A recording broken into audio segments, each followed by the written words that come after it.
Karim, you gave a great presentation in there at TC3. Thank you. Why can't telcos innovate?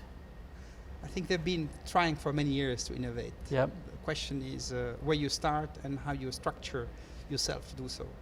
So we've seen that the pace of any company, not only telco, any corporation, cannot innovate at the same speed as startups are developing and disrupting actually the universe. So you cannot collect as much creative thinking, even with the best process, to make it happen as others are doing globally. Mm-hmm. So the idea is rather, instead of doing everything by yourself, which takes time because you have processes, you have sourcing models, etc., you have to involve a lot of committees if you want to push something out of the telco, like any corporation.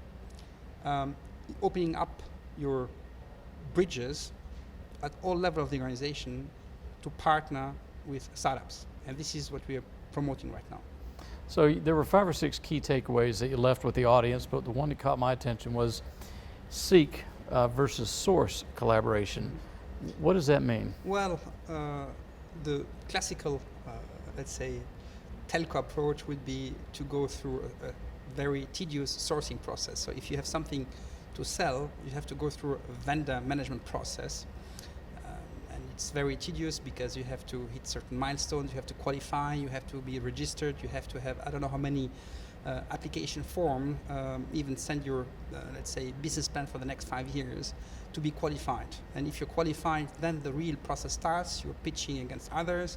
So this is how telcos have been sourcing and working with vendors for many years. Right. Now, this process is good in a very, let's say, planned environment, but now we're living in a very, let's say, unpredictable future with a lot of scenarios. So you need to increase dramatically your agility. And for that, you need to be able to source much faster. Mm-hmm. So instead of sourcing, which is the traditional way of doing business, you need to rethink completely your model of cooperation with startups. And ideally, you would actually seek for innovation by starting defining key objectives you want to achieve, the area of innovation you're open for.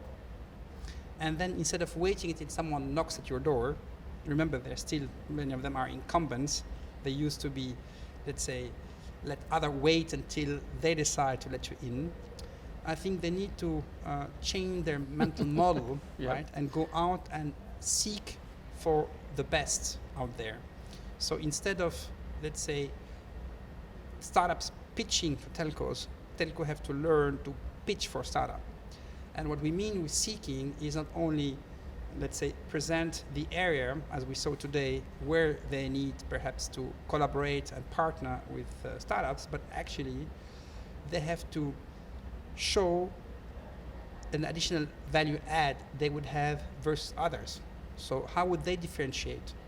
What value proposition do they have to offer to startups? Why they think that they're better than others in partnering with startups? So they need to come up with case studies, success stories to stimulate the startups going to them rather than with someone else. Yeah, I thought you were being very kind. You were on stage and you had a whole group of carriers right in front of you who were all in charge of sourcing technology. Absolutely. And the message I heard was, guys, you got to get out of your seat.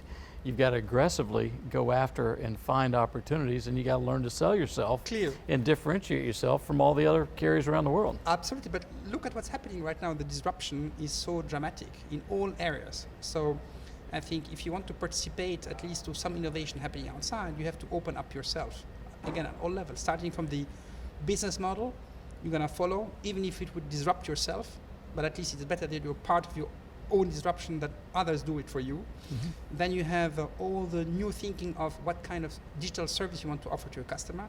You cannot, being more conservative and let's say brick and mortar type of organization, becoming a pure agile digital company. So the innovation in that area is much more, let's say, productive if you do it with native digital companies, mm-hmm, on the product and service layer.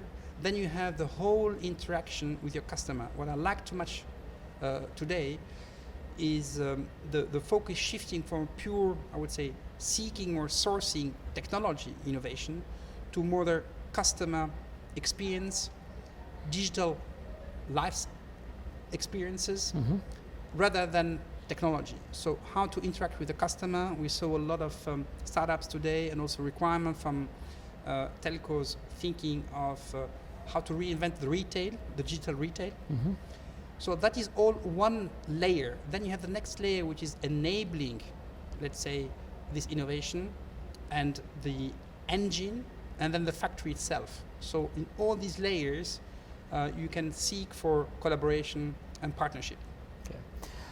We're going to come back, Karim, we're going to take a short break, and then we're going to come back and talk about Arthur D. Little and where you play on a global level.